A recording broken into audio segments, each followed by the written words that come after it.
दोस्तों, ये हैं गुरुकुल के 2 होनहार छात्र। मैं हूँ बालकृष्ण।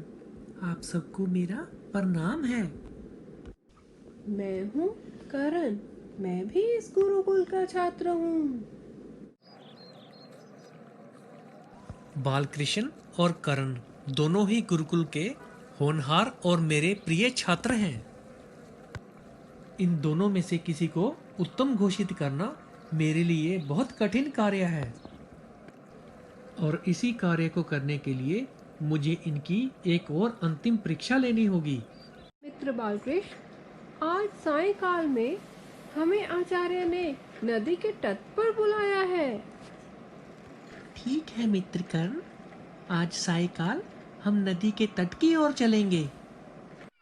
मित्र, क्या तुमने आचार्य को देखा?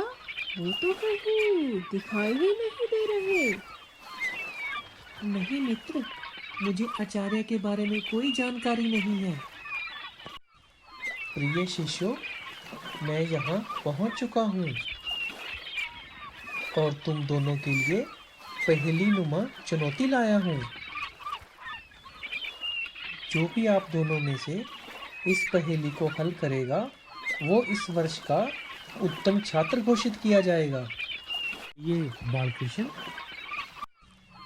प्रिय करण, जी आचार्य। मेरे पास मेरा शेर, मेरी बकरी और मेरी घास है, और मुझे इन तीनों को नदियाँ पार करवानी है। और मेरी दुविधा ये है कि मैं एक समय में इन तीनों में से सिर्फ एक को ही लेके नौका में नदिया के पार लेके जा सकता हूँ, और मुझे इन तीनों को एक एक करके नदिया के उस पार लेके जाना है। बालकृष्ण, बकरी, शेर और घास को नदिया पार कराने का पहला प्रयास तुम करोगे। जी आचार्य जी, मैं प्रयास करता हूँ। आचार्य, मैं शेर को नदिया पार लेके जा रहा हूँ, बकरी और घास यही रहेंगे।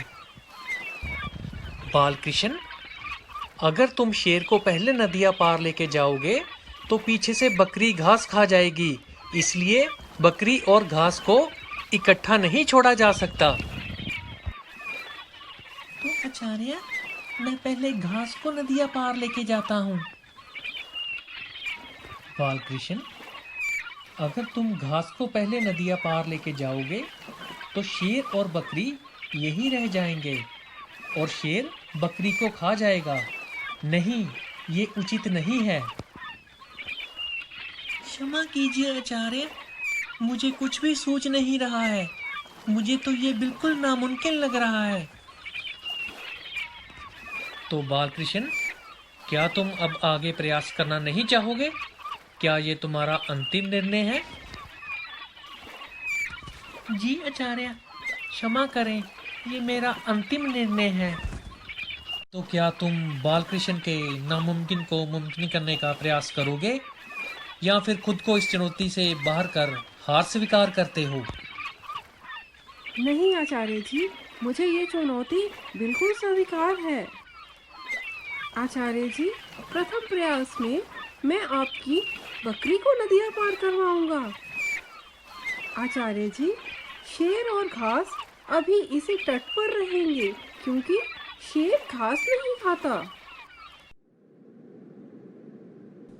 मुझे जल्द से जल्द बकरी को नदियाँ पार करवाकर वापस आचार्य के पास जाना होगा। आचार्य, मैं बकरी को नदियाँ पार करवा कर आ गया हूँ। अब मैं शेर को नदियाँ पार करवाने के लिए लेकर जा रहा हूँ, और घास अभी यहीं इसी तट पर छोड़कर जा रहा हूँ। अब मैं शेर को नदी के उस ओर छोड़कर आऊँगा, और बकरी को वापस अपने साथ इस ओर ले आऊँगा। ये भी अच्छा ही हो गया, शेर को मैंने नदियाँ पार करवा ही दी। अब मैं बकरी को अपने साथ ही लेकर चलता हूँ, क्योंकि अगर बकरी को मैंने यहाँ छोड़ दिया तो शेर बकरी को खा भी तो सकता है। चलो बकरी रानी, अब चलते हैं, मैंने तुम्हारी जान बचा ली है। करण, तुम वापस आ गए? जी आचार्य, मैं शेर को नदियाँ पार करवाकर और बकरी को अपने साथ लेकर वापस आ गया हूँ। अब मैं घास लेकर उस ओर जा रहा हूँ और जल्दी ही वापस लौटूंगा। अब पहेली हल करने का अंतिम चरण आ गया है। मुझे जल्द से जल्द घास को नदिया के उस ओर रखकर आना होगा।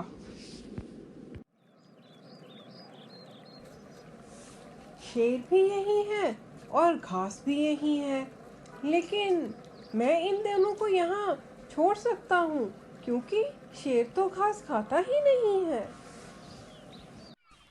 आचार्य, अब पहेली हल करने का अंतिम चरण आ गया है। अब आप इस बकरी को नौका में लेकर तट के उस पार जा सकते हो। आचार्य, आपकी पहेली के अनुसार मैंने शेर, बकरी और घास तीनों को एक एक करके नदिया के उस पार पहुंचा दिया है और इस प्रकार आपके द्वारा दी गई चुनौती को हल कर दिया है। अति उत्तम करण, तुमने ये पहेली पूर्ण करके ये सिद्ध कर दिया कि तुम ही गुरुकुल के उत्तम छात्र हो। धन्यवाद आचार्य, धन्यवाद।